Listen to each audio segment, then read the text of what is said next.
Bonjour à tous. Bonjour. Bonjour. Donc c'est bon, il semble qu'on est en direct, on peut commencer. Là aussi. Ok, ouais. Hop.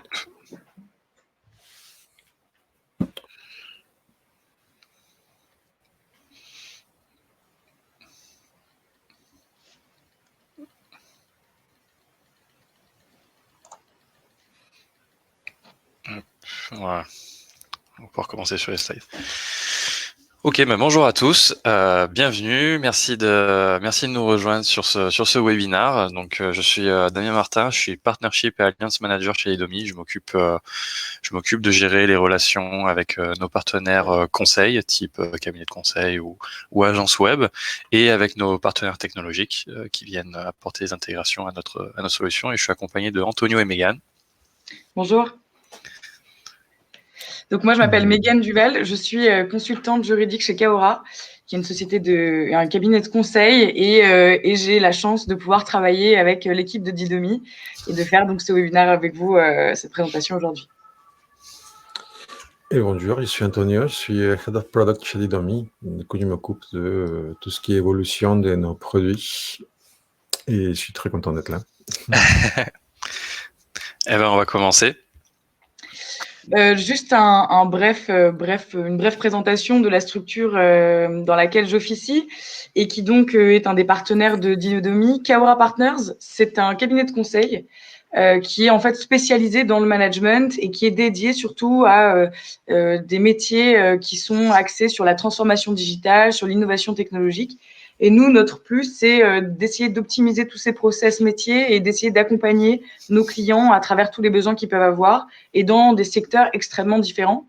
Donc, que ce soit des secteurs qui soient liés au public, donc tout ce qui va être collectivité territoriale, etc., mais également des secteurs liés forcément à la mise en place de gros logiciels tels que des sujets ERP, mais également d'autres logiciels d'intégration ou de suivi comptable et de financière.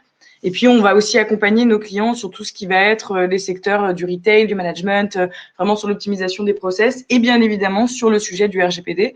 C'est la raison pour laquelle on est là aujourd'hui. Et globalement, notre cabinet de conseil, il est assez jeune et on a aujourd'hui, sur le sujet des cookies et des traceurs qui va nous concerner particulièrement, accompagné plus de 35 clients à peu près sur ce sujet-là. Et on a la chance d'avoir une équipe assez forte qui est construite autour de ce sujet et qui pourra vous accompagner, comme l'équipe d'Idomi, sur les sujets des cookies et des traceurs. Hop, je me démute. Merci Megan pour cette présentation de Kaora. Donc Didomi, pour ceux qui connaissent pas, on est une startup française créée en 2017 et on est des spécialistes du consentement et des préférences, de la gestion des consentements et des préférences. Et donc voilà, ce qu'on fait, c'est placer le consentement au cœur de votre stratégie en entreprise. Et pour faire ça, on utilise deux produits, la Consent Management Platform, qui est le sujet chaud du moment dans l'actualité, et le Preference Center. Et pour ces deux produits, nous avons pas mal d'intégrations et des API ouvertes et documentées, accessibles librement en ligne. Donc, brièvement, la CMP ou Consent Management Platform, c'est la bannière de cookies, comme on peut l'appeler un peu simplement. Ça va être l'outil qui va permettre aux propriétaires d'un site internet de recueillir le consentement de ses utilisateurs pour pouvoir déclencher des outils tiers sur son site qui vont utiliser la donnée personnelle de ses utilisateurs. Typiquement, si vous utilisez des Google Analytics, des outils de retargeting, des outils parfois de marketing automation, etc., vous allez avoir besoin d'une CMP pour recueillir le consentement de vos utilisateurs. Et le Preference Center, c'est un produit qui pousse la vision qu'on a de la CMP à une manière un petit peu plus globale dans les entreprises, de manière à ce que les utilisateurs puissent reprendre la main sur leurs préférences et pouvoir gérer l'ensemble des préférences vis-à-vis d'une marque. Donc voilà, donc Didomi conçoit des solutions permettant aux utilisateurs de décider quelle permission donner quant à l'usage de leurs données personnelles. avec les outils qu'on propose, en fait, les entreprises peuvent se développer en toute confiance et sans compromettre le respect de la vie privée de leurs utilisateurs, et aussi en toute légalité. Ça va être un point important, surtout en ce moment. Donc Didomi, ça représente 160 000 sites web et applications mobiles équipés d'un SDK, d'un de nos SDK. Ça représente 2 milliards de devices sur lesquels Didomi collecte des consentements et 65 milliards de pages vues par mois avec un consentement Didomi transmis. Et ça, c'est un nombre qui augmente très très fortement tous les mois suite à notre croissance, puisque ouais, on a plus de 300 clients dans le monde avec des références, voilà, vous pouvez voir à l'écran comme des Decathlon, Rakuten, 20 minutes, Elle, L'équipe, Michelin, etc. Donc tous ces clients pour nous représentent 1,4% du trafic web mondial. Donc ça veut dire que 1,4% du trafic web mondial passe par la CMP Didomi. Donc je vous disais tout à l'heure, la CMP, le consentement au cookie tracer, c'est le sujet chaud du moment. C'est aussi pour ça qu'on fait ce webinaire. Hein. On a pu voir que la CNIL, qui est l'autorité qui est chargée en France, donc de veiller à ce que le droit des personnes, notamment au niveau des données personnelles, soit bien respecté, a infligé plusieurs amendes, notamment sur le mois de décembre. Certainement pour faire des exemples. Puisqu'ils ont tapé très fort avec des amendes à hauteur de 100 millions d'euros infligées à Google, 35 millions d'euros infligés à Amazon, 3 millions d'euros infligés à Carrefour. Donc, c'était des amendes liées au RGPD et aussi, cela incluait des amendes suite à des mauvaises pratiques au niveau des cookies traceurs et de données personnelles des utilisateurs de ces sites. Donc, comment la CNIL a-t-elle justifié ces amendes? Dépôt automatique de cookies sur le terminal utilisateur en l'absence de recueil préalable du consentement. On va voir que c'est un point important dans votre stratégie à adopter. Et une insuffisance de l'information délivrée aux utilisateurs. Donc ça, ce qui est contraire au RGPD.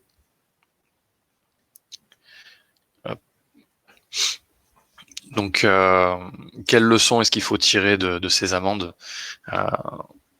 Déjà, personne n'est à l'abri. On a pu voir que voilà, des entreprises comme Google ou Amazon, pour citer les gros, se sont prises des amendes quand même assez élevées. Donc la CNIL n'aura pas peur d'aller titiller les grands aussi. Ce n'est pas que les petites PME qui sont à risque. On peut voir aussi que le sujet est quand même très suivi du côté de la CNIL, et donc il est urgent de se mettre en conformité avec les règles relatives aux cookies. Et que la CNIL peut tout à fait sanctionner les entreprises situées hors de France dès lors que celles-ci opèrent en France et ne respectent pas le droit des Français.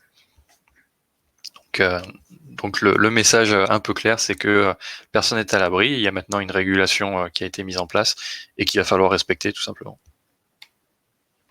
Donc là, on a pris l'exemple d'une petite start-up plus petite qu'un Google ou Amazon, mais voilà, eux aussi, Nestor Paris a reçu une amende récemment de 20 000 euros pour manquement à plusieurs obligations du RGPD dans le cadre de la prospection commerciale par email.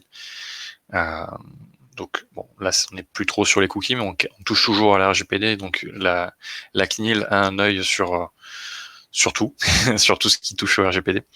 Et donc voilà, on a pu ce qu'on peut souligner, c'est un manquement à l'obligation de recueillir le consentement des personnes. On voit que le consentement revient encore une fois, et que c'est un point, comme dans la vraie vie, c'est un point obligatoire. Avant de pouvoir traiter les données personnelles des gens, il faut obtenir le consentement en amont. Il y a aussi un manquement à l'obligation d'informer les personnes. Il y a plusieurs critères qui définissent le consentement, et l'un d'entre eux, c'est d'avoir une information éclairée.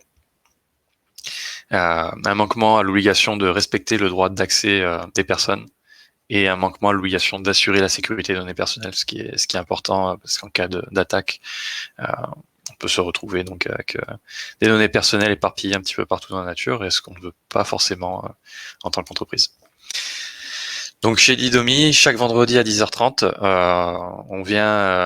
on organise ces webinars pour répondre à vos questions et vous apporter un petit peu d'informations de nos expertises. Donc on est accompagné de nos partenaires. Aujourd'hui, on a la joie d'accueillir Kaora Partners et voilà, on a pu accueillir des partenaires comme Accenture, Converteo, 55, Pool, TNP, Columbus et Quancy.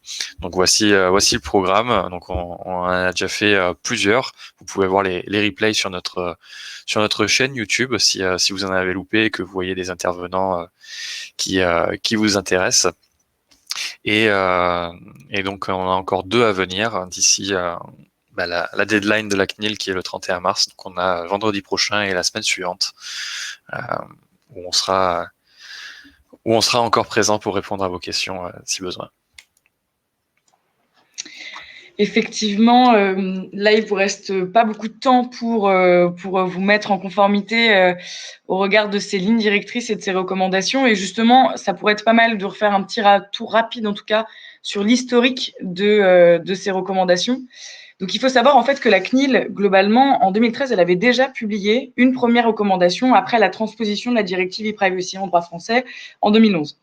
Et elle était venue annuler avec ses lignes directrices en 2019 parce qu'il y avait des évolutions impliquées par le RGPD qu'il fallait prendre en compte. Ensuite, on a eu une grande publication, une consultation publique qui a été lancée en fait à la base en septembre 2019, puis novembre 2019, et puis ensuite qui s'est portée sur janvier 2020. Et il y a eu énormément de retours de la part des professionnels qui posaient des questions sur la représentation des professionnels dans le secteur, etc. Et ce qui était intéressant en fait avec cette consultation, c'est qu'on a pu noter qu'on avait beaucoup de questions sur des éléments techniques. Et c'est pour ça qu'en fait cette consultation a été hyper importante pour la CNIL afin de justement monter un projet de ligne directrice et de recommandations qui tiennent et qui répondent aux besoins des professionnels. Forcément, par la suite, lorsque le Conseil d'État a annulé partiellement les lignes directrices en juin 2020, notamment au sujet des cookie walls, la CNIL s'est dit que c'était le moment d'aligner en fait ces lignes directrices avec les enseignements qu'elle avait pu tirer de l'arrêt du Conseil d'État. Et donc, elle a sorti en début octobre 2020 des lignes directrices modifiées et puis la recommandation qui a suivi pour pouvoir appuyer en fait ces lignes directrices. Ce qui est assez intéressant, c'est qu'en fait, il y a une vraie complémentarité entre les lignes directrices et les recommandations qui sont émises par la CNIL, parce qu'il faut comprendre que ces 2 outils-là, ce sont des outils en fait de droit souple. Et souple, ça veut dire qu'en fait, ils n'introduisent pas de nouvelles obligations. Globalement, ce qu'ils font, c'est qu'ils précisent des obligations qui sont déjà existantes. Donc, l'intérêt de ces outils, c'est surtout de se dire qu'ils vont être là pour vous accompagner. Et d'ailleurs, les recommandations de la CNIL sont là pour vous aider en fait à avoir des premières étapes, des premiers conseils dans ce respect en fait de ces lignes directrices. Donc, bien évidemment, elle a laissé une période d'adaptation aux structures et aux entreprises pour pouvoir justement se conformer à ces lignes directrices-là et aux recommandations. Et donc, dans 2 semaines, nous avons le début des contrôles qui peuvent être lancés par la CNIL, puisque, comme on a pu le voir avec d'autres structures, la CNIL s'est déjà prononcée sur le sujet des cookies et donc elle l'a aussi annoncé dans son programme de contrôle. C'est un sujet qui est vraiment important. C'est le site internet, la première vitrine qu'on va pouvoir voir. Et donc, ça va être aussi plus facile pour la CNIL d'aller contrôler des structures sur internet qu'en présentiel. Donc voilà pour l'historique un petit peu de ces recommandations. Et ce qui est intéressant justement avec ces recommandations et ces lignes directrices, c'est que par rapport à la recommandation de 2013, il y a eu quand même des choses qui ont été amenées en plus par la CNIL. Ces nouvelles lignes directrices, elles ont bien évidemment abordé plusieurs points. On a notamment le fait que on ne peut plus, sur cette notion en fait de poursuite de navigation sur un site, qui ne peut plus être considéré comme étant l'expression valide d'un consentement. Ça a été vraiment le premier gros ajout. Globalement, qu'est-ce que ça veut dire? Ça veut dire qu'à l'époque où on avait encore du scrolling et où on continuait de naviguer sur une page, alors on pouvait considérer que c'était valable pour qualifier le consentement de l'utilisateur. Et puis après, on a la recommandation qui allait un peu plus loin que ce que proposait la CNIL en 2013, avec des modalités pratiques de recueil du consentement et de refus, qui donc forcément prennent en compte globalement des éléments, je dirais des éléments nouveaux d'appréciation et de qualification. et donc qui propose bien évidemment d'instaurer un principe de preuve et de process qui va permettre en fait justement de stocker, de conserver cette preuve pour pouvoir garantir que le consentement a effectivement été communiqué. Donc, qu'est-ce que le consentement, pour être très clair? C'est une manifestation de la volonté qui doit être libre, donc c'est-à-dire qu'il ne doit pas avoir de possibilité de contrainte entre guillemets à être donnée. Donc typiquement le fait de s'infliger par exemple une pop-up qui revient énormément ou ce genre de choses, soit quelque chose qui en tout cas porterait préjudice à l'utilisateur et qui le contraindrait à accepter pour pouvoir avoir une navigation fluide. Le consentement, il doit être également spécifique. Ça veut dire qu'il doit être recueilli de manière assez distincte des conditions générales d'utilisation du site, mais également, il doit être porté uniquement sur le sujet des cookies et des traceurs. Et c'est en ça que la CNIL va vraiment apporter son plus, c'est qu'elle va vraiment vous dire qu'il y a tout un sujet en fait sur la construction de la spécificité qui va être hyper intéressant. Et c'est là aussi où des outils de CMP vont être également importants pour vous permettre d'être sûr que le consentement va être parfaitement spécifique. Le consentement, il doit être également éclairé. Et cette notion, elle est extrêmement importante. Ça veut dire quoi? Ça veut dire que la personne qui va naviguer sur un site Internet doit être pleinement informée des finalités et globalement des traitements. Donc ça, forcément, ça s'applique aussi bien à vos traitements, à vos registres de traitement que vous pouvez avoir, mais ça s'applique forcément aux cookies et aux finalités de ces cookies et de ces traceurs. Donc, ce qui va être assez intéressant, c'est qu'en plus, on a des niveaux d'information qui sont précisés dans ces recommandations et qu'il faudra strictement respecter. Et puis, le consentement doit être également univoque, c'est-à-dire que la personne doit le faire par un acte positif clair. Donc là encore, comme je vous l'expliquais tout à l'heure, le scrolling n'est plus accepté. On doit avoir un acte positif qui va permettre de ne laisser aucun doute sur le fait que la personne a effectivement accepté le dépôt ou l'utilisation des cookies ou des traceurs sur son terminal. Voilà pour cette partie. Très bien. Je profite de la transition pour vous dire que vous pouvez nous poser toutes vos questions dans le chat où il y a un onglet questions. Donc n'hésitez pas si vous avez des questions tout au long de la présentation. On y répondra au fur et à mesure ou alors en fin de session si ça peut attendre. Donc les sujets sur lesquels la CNIL apporte une réponse claire. Donc, il y en a plusieurs, notamment les recommandations concernent tout type de traçage, alors pas uniquement le dépôt de cookies.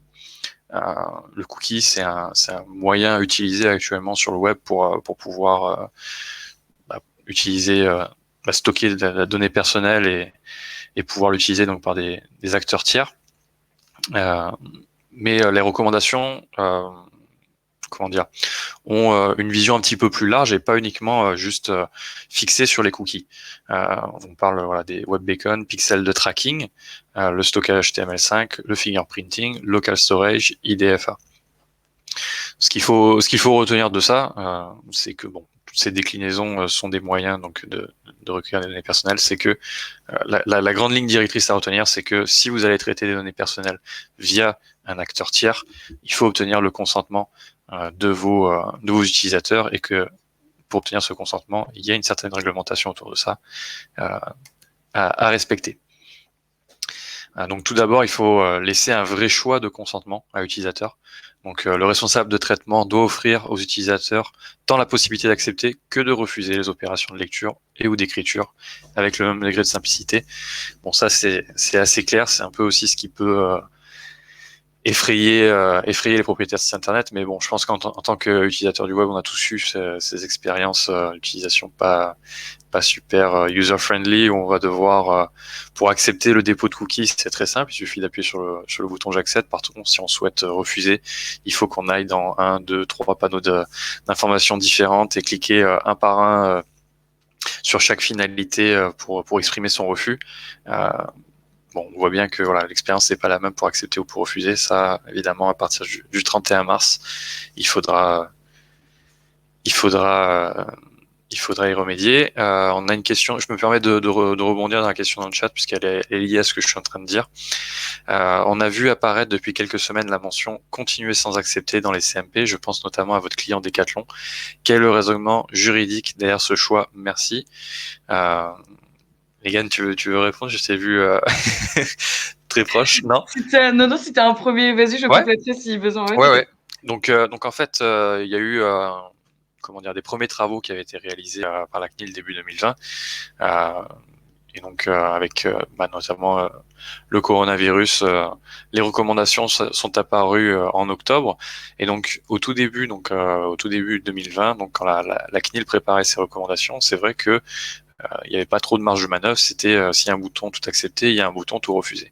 Après discussion et réflexion, je pense, la CNIL, et lors de ses recommandations en octobre, a proposé plusieurs solutions aux propriétaires de site internet, et notamment une alternative au bouton tout refuser, qui est le bouton continue sans accepter. Donc si vous allez sur la délibération de la CNIL, il me semble que c'était septembre 2020,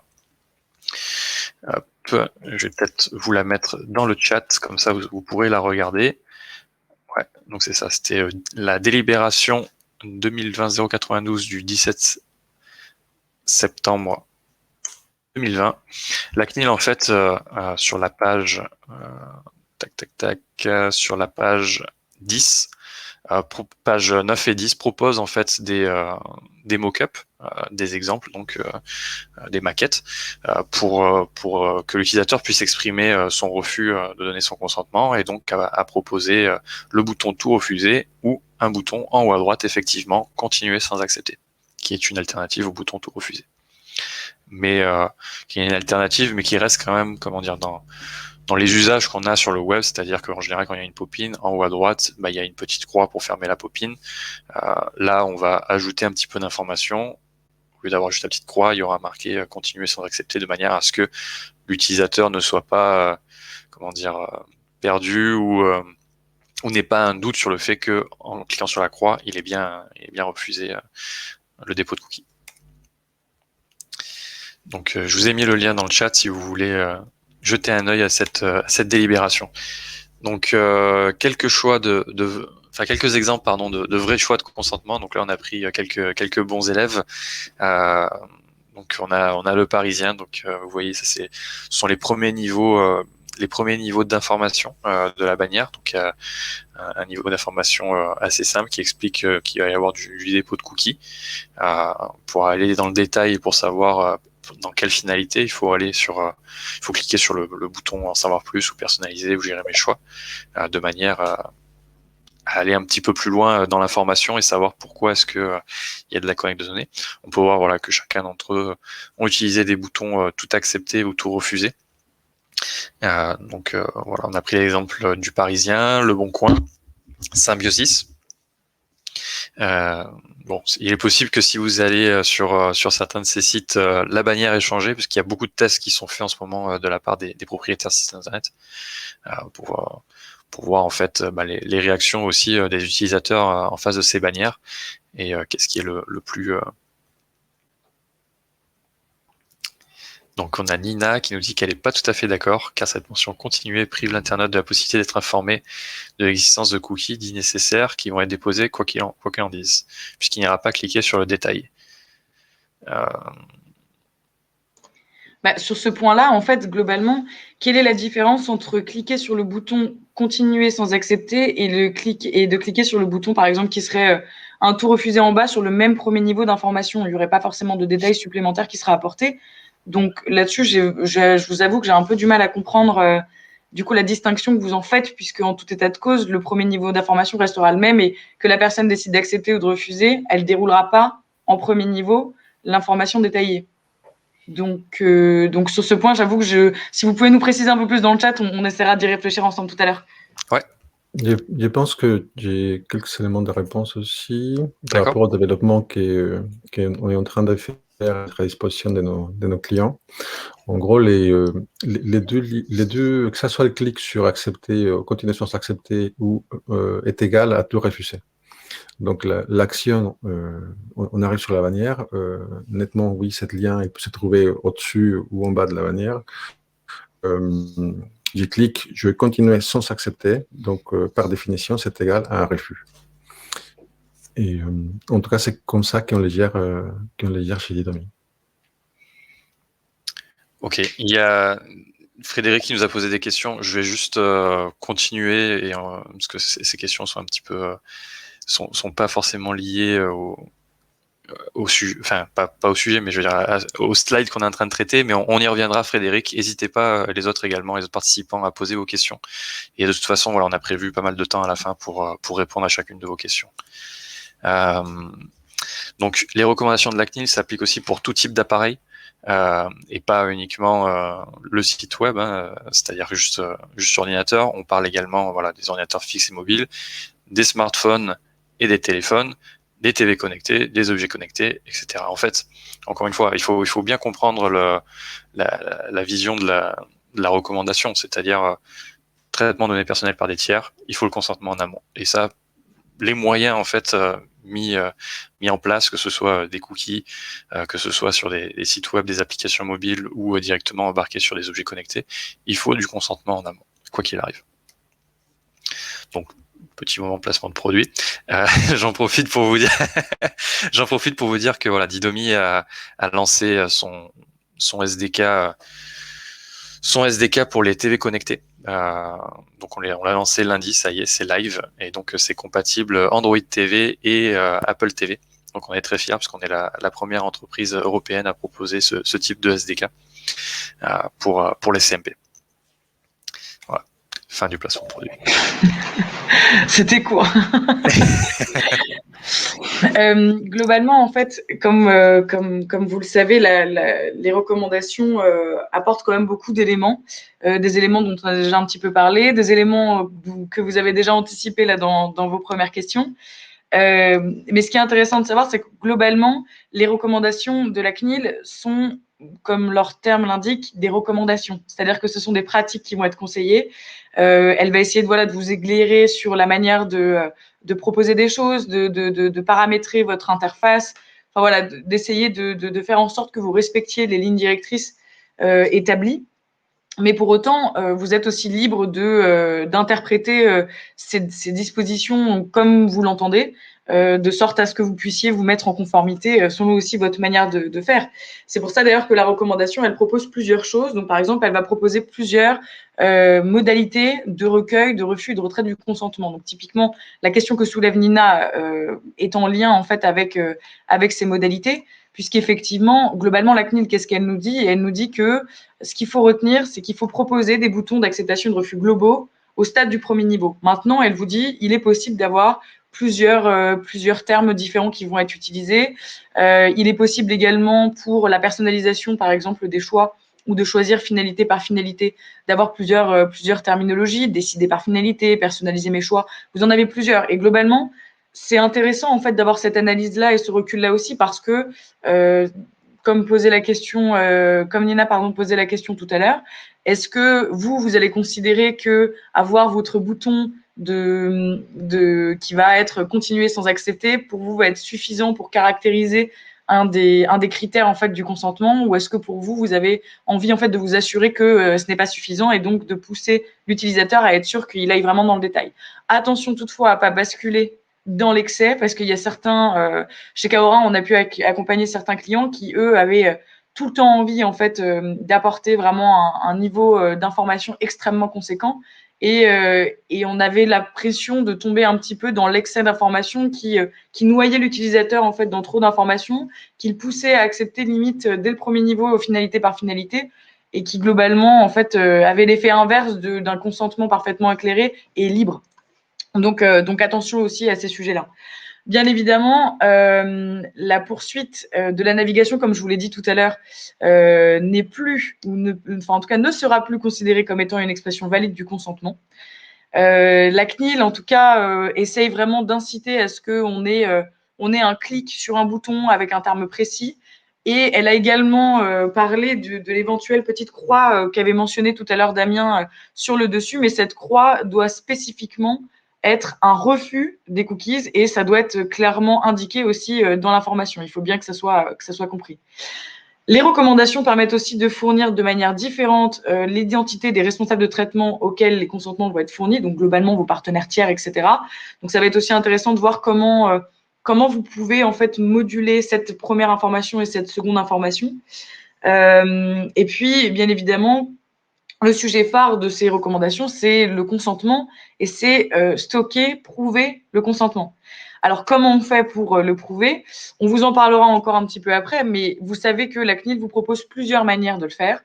Vous allez avoir des méthodes de versionnage, d'horodatage. Vous pouvez avoir toute une possibilité de capturer en fait via des vidéos écrans, le process en fait de consentement qui va être recueilli. Et puis, vous avez également d'autres possibilités de prouver le consentement, comme l'utilisation d'outils qui sont aujourd'hui développés et spécialisés pour ça. On vous laissera Didomi en parler davantage tout à l'heure. Et puis la CNIL recommande également, et ça va être important, une durée de conservation justement de ce consentement. Attention, consentement et refus. Il y a un vrai parallélisme à faire entre cette notion de consentement ou de refus, qui est de 6 mois. Mais elle l'a bien reprécisé dans les différentes interventions qu'elle a pu avoir encore ces 2-3 derniers mois. Ces 6 mois ne sont qu'un conseil de la part de la CNIL. Au cas par cas, on va se rendre compte que parfois ce consentement ou ce refus pourra être conservé davantage de temps ou moins de temps. Donc, à vous aussi de faire un travail d'analyse au regard des actions, des activités que vous allez mener et puis surtout des besoins que vous allez avoir. Donc, c'est vraiment très important, encore une fois, et j'insiste sur ce point, de se dire que les recommandations de la CNIL sont bien là pour vous aider et vous aiguiller, mais à vous aussi de faire ce travail. Et c'est là que toutes vos équipes qui vont gérer votre plateforme et toutes les équipes qui vont être là aussi pour toute l'équipe DPO ou de compliance va être importante en fait pour vous aider à apporter cette analyse. Et n'hésitez pas aussi à faire appel à des partenaires qui sont spécialisés dans ce sujet-là et qui pourront vous aiguiller sur les meilleures stratégies à mettre en place. Et puis la CNIL aussi, elle nous indique que évidemment il y a une distinction à faire entre les cookies qui vont nécessiter le recueil du consentement et puis ceux qui seront exemptés de ce consentement. Et c'est assez intéressant parce qu'on a vraiment une distinction aujourd'hui qu'elle a pu faire et qui va forcément s'affiner avec le temps. Donc à vous aussi d'être assez vigilant sur ce que la CNIL va vous apporter comme élément de réponse, aussi bien à travers les résultats des contrôles qu'elle pourra mettre en place que sur les différents sujets sur lesquels elle pourra se préciser, que ce soit à travers des FAQ ou autres, ou vous-même à travers les pratiques que vous pourriez avoir. Donc, à titre d'exemple, et pour ne pas tous vous les citer, seront exemptés du consentement tout ce qui va être en rapport, enfin tous les traceurs qui vont être en rapport avec la valeur du consentement, c'est-à-dire ceux qui vont vous aider à stocker la preuve en fait du consentement déposé, enfin recueilli, pardon. Ceux qui vont vous servir à l'authentification, ceux qui sont liés typiquement à la fluidité d'une navigation, que ce soit pour retenir un panier d'achat ou ce genre de choses. Et puis quelques traceurs de mesure d'audience qui sont considérés comme étant strictement nécessaires. Donc attention sur ce sujet-là, c'est quand même extrêmement important. Il faut vraiment vigiler les cookies ou les traceurs de mesure d'audience. Vous savez que la CNIL s'est prononcée notamment sur tout ce qui va être Google, etc. Donc à vous d'être extrêmement vigilant sur ce point-là. Et je pense que la CNIL, dans ses contrôles, va être extrêmement attentive à ce que vous allez considérer comme étant des traceurs de mesure d'audience nécessaires qui ne recueillent pas le consentement. Et puis, bien évidemment, ne seront pas exemptés tout ce qui va être en lien avec la publicité, la personnalisation du contenu éditorial, les réseaux sociaux, ça paraît évident, et puis tout le reste sur les mesures d'audience qui ne seront pas donc effectivement nécessaires à au suivi et à la navigation. Et puis, bien évidemment, la CNIL, comme je vous l'expliquais, dans ses recommandations, elle a donc des alternatives. Donc, on parlait tout à l'heure du bouton continuer sans accepter. Elle va également essayer donc d'émettre un standard. On va revenir tout à l'heure sur le sujet du TCF, mais il faut savoir que la CNIL ne s'est pas encore prononcée justement sur le TCF, qui est un standard qui émane en fait du secteur de la publicité. Et puis, elle précise bien également que la mutualisation du consentement aujourd'hui n'est pas forcément un sujet clair, ou en tout cas dans sa recommandation, elle conseille fortement à ce que pour chacun de vos sites, vous recueillez le consentement, je dirais, individuellement et pas global. Donc oui, effectivement, de la valeur de l'information qui est communiquée, c'est des sujets qui peuvent être encore affinés, je pense, mais soyez vigilants sur ces points-là. Enfin, on parle bien évidemment de tout ce qui va être des sujets encore peu traités par la CNIL, et je vais laisser évidemment l'équipe Didomi reprendre la main. Merci Megan. Et effectivement, on continue avec les sujets qui restent encore un peu fleux. Donc il y en a un, comme bon, il a quelques-uns qui évoquaient Megan avant, comme la collecte des consentements pour un ensemble de sites d'un groupe. qui aujourd'hui, bon, moi personnellement j'ai entendu la CNIL déjà en parler un peu sur le fait que tant que c'est éclairé et que c'est vraiment très transparent pour l'utilisateur, il sait exactement sur quel site il est en train d'accepter. Donc finalement ça reste quelque chose qui est acceptable. Mais effectivement, il y a des sujets qui sont un peu flous, comme aussi les cookie wall, qui n'est pas flou pour les conseils d'État, mais qui est flou encore pour la CNIL, qui dit OK, j'ai pas le droit de les sanctionner, mais on verra au cas par cas. Et là, sur la CNIL, en gros, ce qui est très clair, c'est que les sites qui sont en position de force ou qui sont nécessaires au quotidien des citoyens, comme un site public, ou des sites qui sont en position de monopole, ne peuvent pas appliquer un cookie wall parce que c'est des services nécessaires à la vie quotidienne des personnes.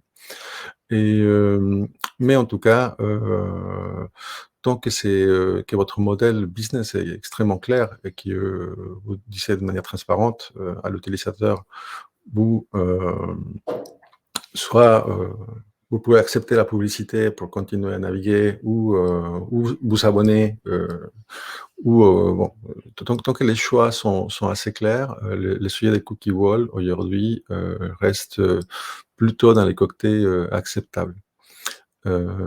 D'ailleurs, on vient de finaliser notre partenariat avec Pool, qui est une solution des startups françaises en matière des paywall, qui a développé une intégration très sympa pour créer un cookie wall à l'intérieur des articles, surtout pour les publishers. Et donc, bon, vous savez, des exemples de cookie wall, ceci, c'en est un. Donc, aujourd'hui, il y a 2 choix, je pense, pour le cookie wall, pour ceux qui veulent mettre un cookie wall en place. Il y a soit le développer soi-même, ce qui est pas demande quand même de la maintenance, etc. Ou le faire avec un partenaire. Et donc aujourd'hui, on peut s'interfacer aussi facilement avec Pool ou avec quelqu'un d'autre. Donc il y a un lien qu'on vous laissera sur le webinaire avec Pool aussi, et qui vous permet en gros, dans ce sujet, de continuer ou d'essayer de rattraper cette chute de taux de consentement par la suite, tout en respectant la privacité des personnes. Et donc, je voulais partager avec vous, parce que jusqu'à là, on a parlé de, voilà, il a des amendes, il y a des scénarios catastrophiques, on anticipe la chute del taux de consentement face à ces boutons refusés. Et chez Didomi, on s'est posé la question, qu'est-ce que c'est la performance, qu'est-ce qui affecte en vrai la performance sur un bandeau des collectes des consentements cookies. Et on a fait une petite research qui inclut à peu près 40 millions de page views sur un ensemble de sites qui avaient déjà le bouton refusé. Et on a essayé de trouver des trends et pour vous donner quelques conseils oui, il y aura une chute, mais on peut la limiter. Et comment on la limite? Avec des bonnes pratiques. Et donc, je vais vous présenter quelques conseils d'optimisation. Pour cela, je vais juste rentrer un peu dans avant de rentrer, je vais vous expliquer un peu les concepts. La première concept de laquelle je vais parler, c'est le titre explicatif, donc ce qu'on lit quand on arrive sur un site. Et le deuxième, c'est le format de l'intégration, comment la bannière est intégrée, si c'est une bannière, si c'est une pop-in, comment la notice de consentement est intégrée dans les sites web. Et ensuite, le look and feel des boutons.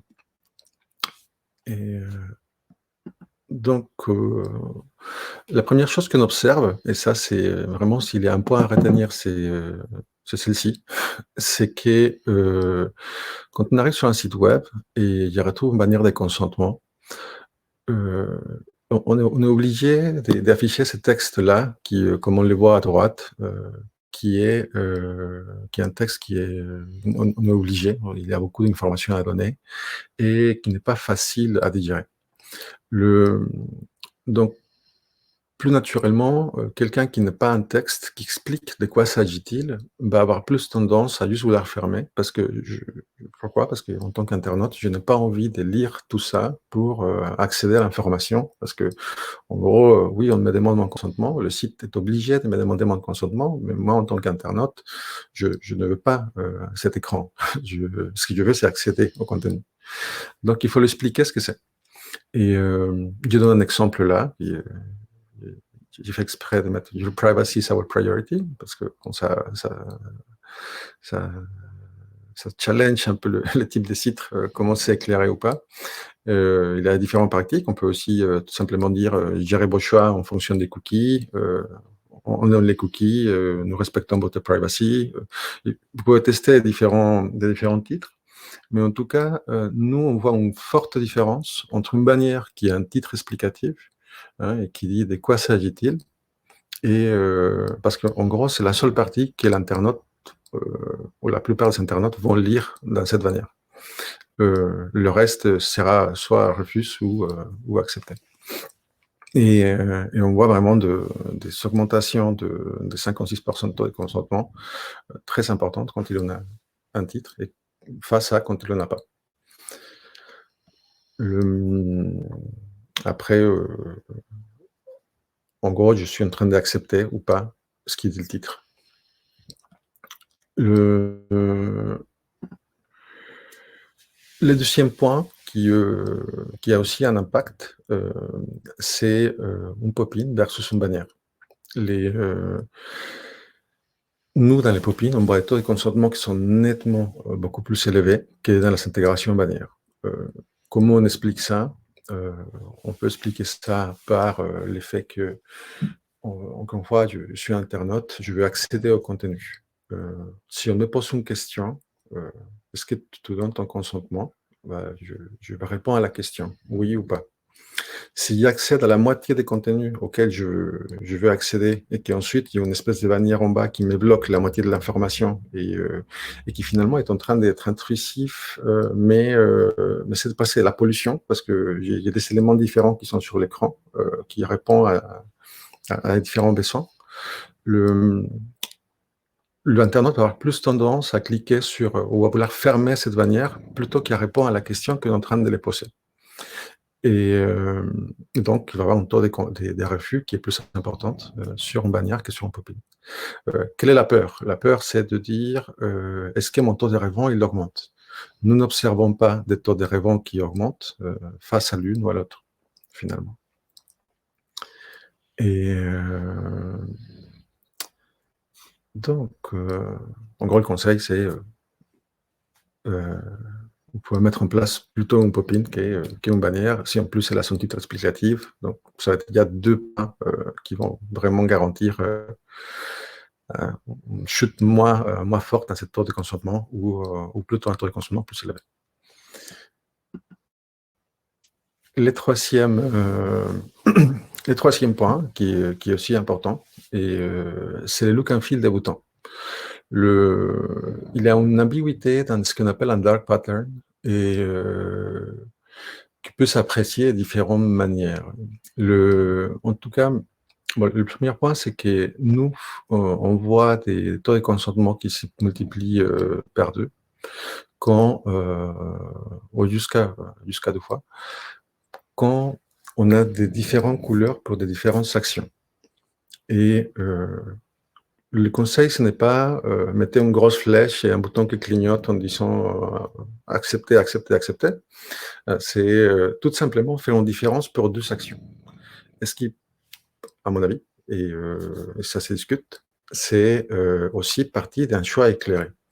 Quand j'ai 2 boutons qui disent 2 actions différentes et que les 2 sont en même couleur, c'est moins facile d'identifier quelle est l'action négative et quelle est l'action positive. Donc mon choix n'est pas complètement facile, on va dire.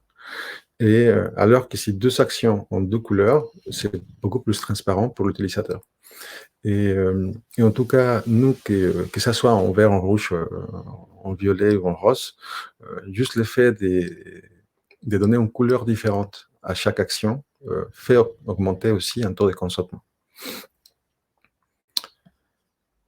Et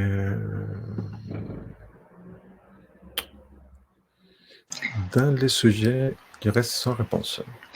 Donc, sur les sujets qui restent encore sans réponse, merci Antonio. Le but, là, c'est vraiment de vous parler de 2-3 sujets voilà, qu'on a encore en réflexion, en débat, où on n'a pas de réponse claire, voire pas du tout de réponse pour l'instant. Donc, le but, c'est pas d'affirmer du tout quelque chose auprès de vous, hein, c'est vraiment de pousser des sujets de réflexion pour que, si jamais vous avez des axes ou des questions sur ces sujets-là, ça puisse être intéressant qu'on échange ensemble juste après.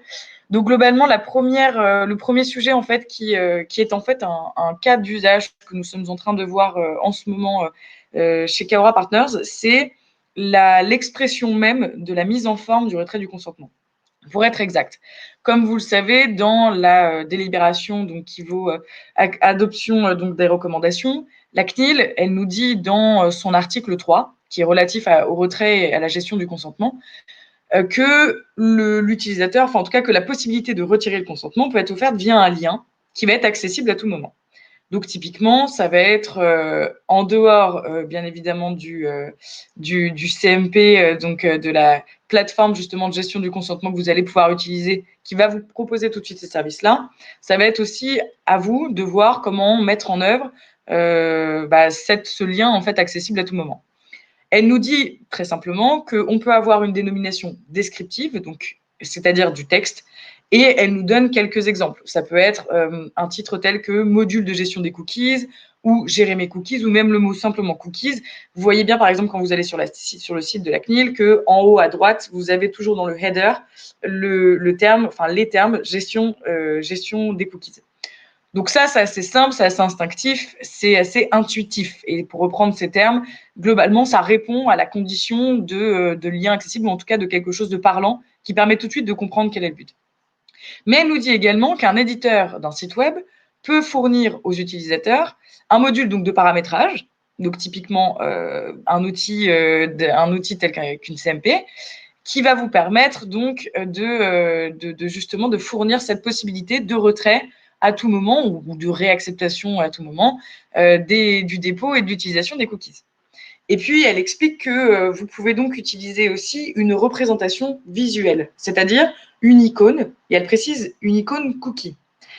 Mais qu'est-ce que c'est qu'une icône cookie? Globalement, ce qui est assez intéressant là-dedans, c'est que nous avons des clients en ce moment chez Kaora qui, eux, décident de représenter visuellement ce lien accessible, cette possibilité de retirer ça tout le temps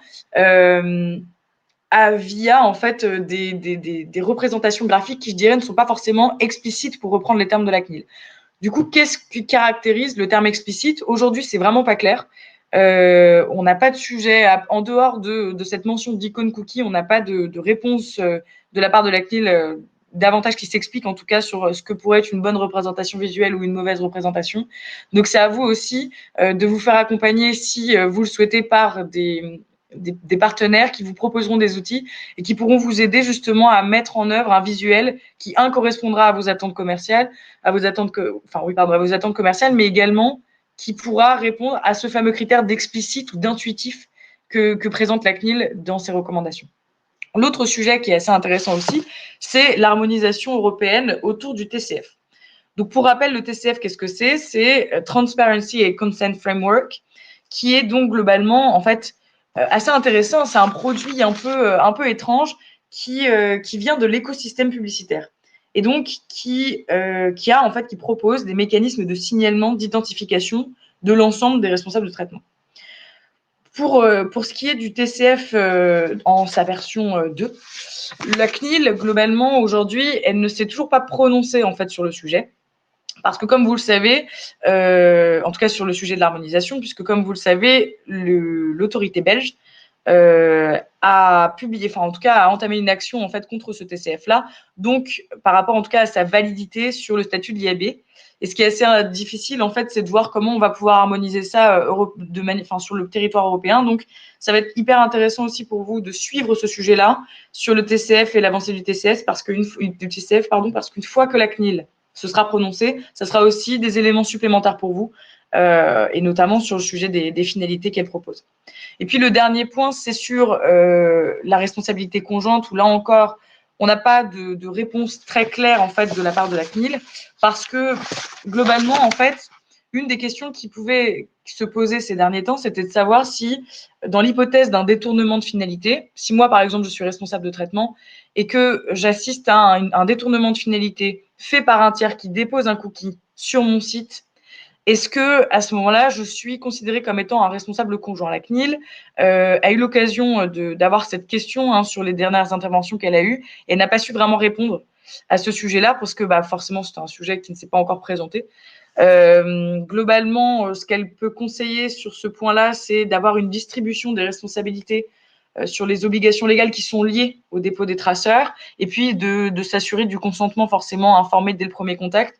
Maintenant, voilà, c'est pas encore clair, c'est même plus que flou. Donc à vous de voir. C'est des sujets qui n'ont pas encore de réponse et ça va être intéressant qu'on en discute et qu'on en parle tous ensemble.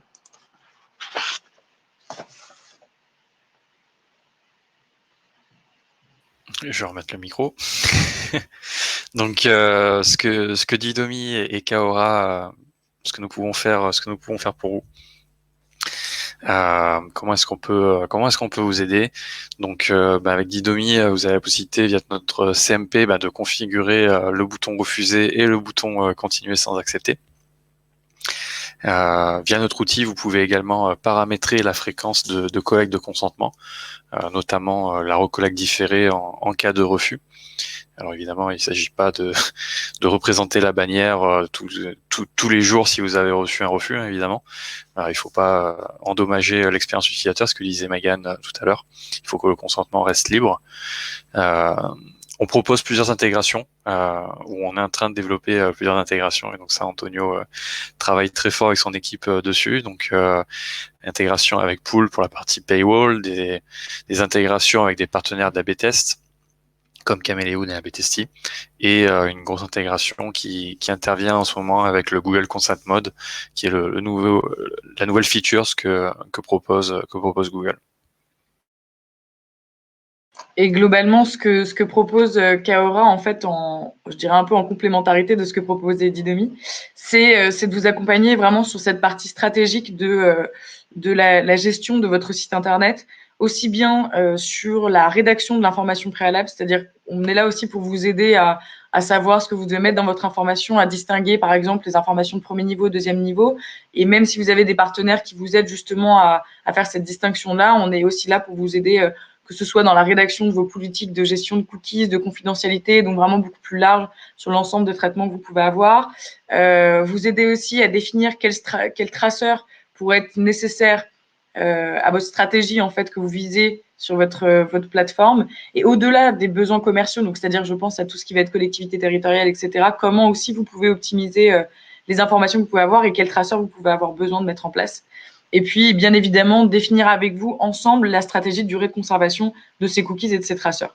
Donc, globalement, ce qu'il faut vous dire, c'est que vous avez beaucoup de partenaires qui peuvent vous aider. Là, il vous reste à peu près 15 jours pour vous mettre dans les clous avant que la CNIL n'entame son process de contrôle sur les lignes directrices, sur la recommandation, et puis de toute façon, bien évidemment, sur tous les sujets de consentement et plus globalement du RGPD. Donc, n'hésitez surtout pas à nous solliciter si vous avez des questions. Didomi, Kaora, on est là pour vous, on est là pour vous aider et on va essayer de faire en sorte que ces 15 derniers jours soient très utiles et qu'on puisse être là dès que vous en avez besoin. Voilà pour nous.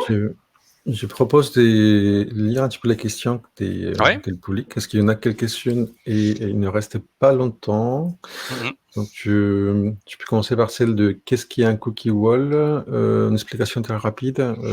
Joël, quand on arrive sur le site, parfois, certains publishers, tu retrouves un article donc tu visites quelques articles et au bout d'un moment, il y a un article qui te bloque et qui dit, il doit en bannir sur l'article ou qui te permet de lire juste une partie et ensuite te dit, abonne-toi ou fais une action en échange de pouvoir accéder au contenu.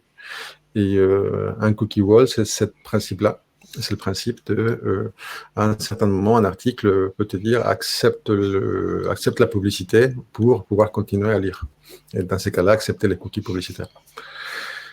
Et Il y a, il y a un gros sujet qui est Google Consent Mode. Est-ce que c'est Google Consent Mode, je vais essayer de l'expliquer en une phrase. C'est la capacité de Google à être compliant par rapport à son tag manager.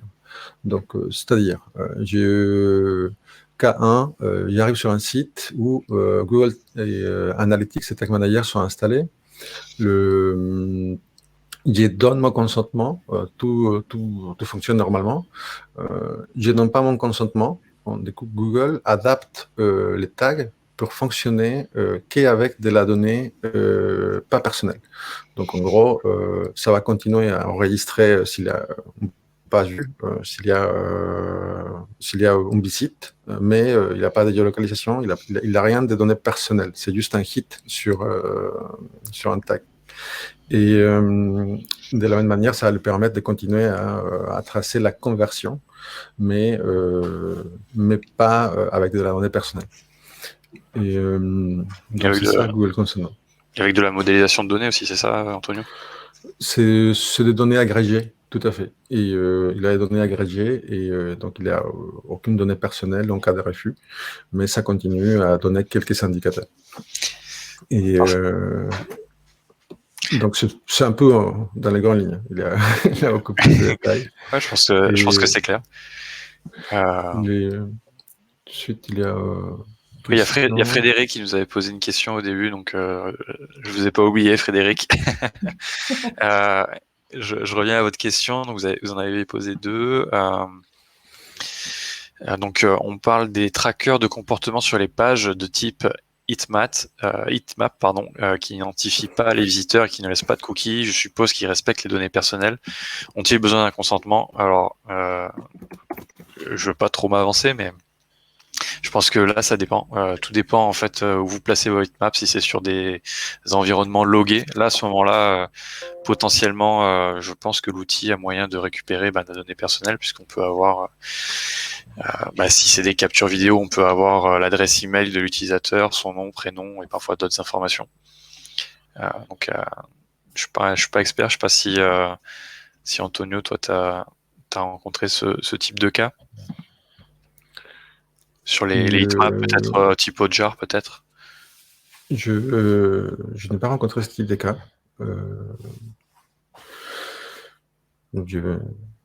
Mais bon, je pense que s'ils ont besoin d'un cookie pour fonctionner, il faut demander le consentement. Donc je ne connais pas un qui fonctionne sans. Globalement, de ce que j'avais vu de la CNIL, justement, qui se prononçait aussi sur toutes ces questions de quand bien même on n'arrive pas à identifier le visiteur. En fait, moi personnellement, je suis pas forcément sûre, parce que parfois on se rend compte qu'il y a quand même de la collecte d'IP. Alors bon, c'est à voir, mais c'est quand même un point à vigiler. Et là où Antonio il a raison, c'est que la CNIL en fait s'était prononcée en disant qu'en tout état de cause, normalement, ça nécessitait quand même un consentement. Donc bon, à revérifier sur ce point, mais bon, c'était les derniers retours, mais en tout cas que j'avais vu sur la CNIL, enfin de la part de la CNIL, pardon. Alors ça, c'est une question qui revient souvent. Quels sont les premiers retours suite à la mise à jour de l'iOS d'Apple, perte majeure de ciblage publicitaire? Je vois qu'Antonio s'est muté. Ok, du coup, je vais essayer de répondre. Tu as pris la question, je te laisse répondre. En fait, si je me trompe pas, Apple avec les nouvelles versions, les dernières versions d'iOS permet directement de bloquer le dépôt de cookies et aussi un peu durci leurs conditions d'utilisation sur leur marketplace, où justement les applications sur iOS doivent demander le consentement. Donc, quels sont les premiers retours paire majeure de ciblage publicitaire? J'imagine que oui. Si des personnes vont refuser le dépôt de consentement, en fait, il y a des pertes à plusieurs niveaux. Il y a des types d'entreprises qui vont avoir des pertes de revenus directes. En fait, ce sont les entreprises qui vont monétiser leurs espaces web ou applications mobiles. Typiquement les médias et publishers, par exemple, qui vont vivre de ça. Et donc, pour vous donner la manière dont fonctionne ce type de business model, si je fais appel à une régie publicitaire qui fait de la publicité retargetée, si celle-ci n'a pas obtenu le consentement d'utilisateur sur le site web, la régie ne va pas pouvoir envoyer de la pub ciblée, et donc va envoyer de la pub lambda. Et la pub lambda est rétribuée à un montant moins élevé que si ça avait été une pub ciblée pour le média publisher. Donc la collecte de consentement devient clé dans la génération de revenus de ce type d'entreprise. Mais après, il y a aussi une perte, cette fois-ci plutôt dans les investissements dans les publicités. C'est-à-dire que pour les autres types d'entreprises, si je prends l'exemple d'un e-commerce par exemple, j'aime bien prendre cet exemple parce que je viens de là. Si on prend l'exemple d'un e-commerce, c'est qu'on a un utilisateur qui est sur le site e-commerce et vous savez, on a ajouté des produits au panier et que on va pas jusqu'au checkout, jusqu'à la fin de l'achat, qu'on s'en va. Souvent, des pratiques sur les sites e-commerce, c'est de faire du retargeting, donc de la publicité ciblée sur cet utilisateur avec justement le contenu de son panier. Et donc, si le propriétaire de ce site e-commerce n'a pas reçu le consentement en amont pour faire de la publicité ciblée, ça va être, le propriétaire va devoir dépenser beaucoup plus d'argent dans ses campagnes d'advertising pour pouvoir à nouveau être en contact avec cet utilisateur. Et donc là, il y a des pertes, non pas sur le revenu, mais sur les investissements. Le ROI risque d'être endommagé. Ouais. Il y a une question de Nina qui dit est-ce qu'Edidomi propose la possibilité d'avoir les liens retirés mon consentement et oui, tout à fait. On met à votre disposition une intégration pour ce type de liens que vous pouvez les mettre en place sur votre site web où l'utilisateur pourrait soit en forme de lien ou soit comme Megan l'évoquait à un moment un petit cookie qui flotte, une icône, où on peut accéder à tout moment et changer ses paramétrages des cookies. Si vous allez sur le site didomi.io, vous allez tout en bas donc de la page, dans le footer, et vous allez voir, il y a un lien Consent Choice qui va vous permettre en fait de réafficher la bannière une fois que la bannière, vous avez enregistré vos choix dans la bannière. Si vous souhaitez modifier vos choix, c'est un moyen de réafficher la bannière. Alors, Nina qui posait une autre question. Ouais, Nina qui disait le délai pour représenter une CMP après un refus est-il bien de 6 mois? Je ne trouve pas de réponse sur ce point. Alors, donc juste avant de laisser la main sur Didomi qui pourra parler un peu plus du paramétrage et je pense de la configuration de la fréquence de collecte. Donc encore une fois, je reprécise que la CNIL donne pour conseil, donc conseil attention, de pouvoir collecter tous les 6 mois le consentement ou le refus du dépôt ou de l'utilisation des cookies. Encore une fois, elle avait bien insisté sur le fait que ce n'était qu'un conseil et partant, en fonction des besoins que vous avez, vous pouvez tout à fait être en mesure de solliciter ce consentement peut-être un peu plus fréquemment ou un peu moins fréquemment en fonction aussi des besoins. Et en fonction de l'utilisation et du type de cookies que vous allez avoir. Donc, j'imagine de toute façon que sur le délai des 6 mois, le fait qu'une CMP puisse réapparaître tous les 6 mois ou pas va aussi dépendre de la stratégie que vous allez définir sur les durées en fait, que vous souhaitez mettre en place de conservation du consentement ou du refus. Donc après, je pense que c'est une question de configuration. Donc, je vais laisser la main à Antonio et Damien sur ce sujet-là. Et tout à fait. Donc jusqu'à là, notre CMP avait une donnée de récolte automatique qui n'était pas configurable, qui était placée à 12 mois, que ce soit sur n'importe quel marché, sur n'importe quel client. Et nous avons développé une nouvelle fonctionnalité pour déjà paramétrer son choix pour pouvoir paramétrer un outil consentement qui va collecter ça à 6 mois pour la France et peut-être à 12 mois pour l'Espagne, avec une deuxième notice. Et nous savons aussi dissocier les refus par rapport à l'acceptation. Et non seulement par rapport à la CNIL française, mais aussi sur les autres pays où c'est un peu plus flexible sur la récollecte dans un cas ou dans l'autre. Donc, en tout cas, ça va être tout à votre disposition pour faire votre choix.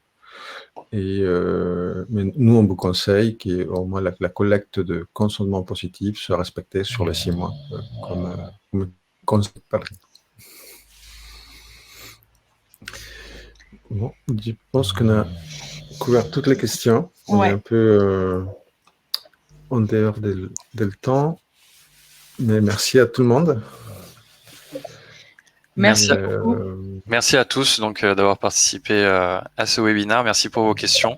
N'hésitez pas à nous contacter aussi via LinkedIn si vous avez des questions à nous poser personnellement. Et on vous donne rendez-vous vendredi prochain, donc à la même heure, 10h30. On sera accompagné donc de Bertrand Descoincy. Et donc Lucie, Romain et Damien de nos équipes se chargeront donc de vous faire ce webinaire. Merci Mégane de ta participation. Merci de m'avoir invité. Et merci Antonio aussi. Merci à tous. Bonne journée. Bonne journée. Merci à tous et bonne fin de semaine.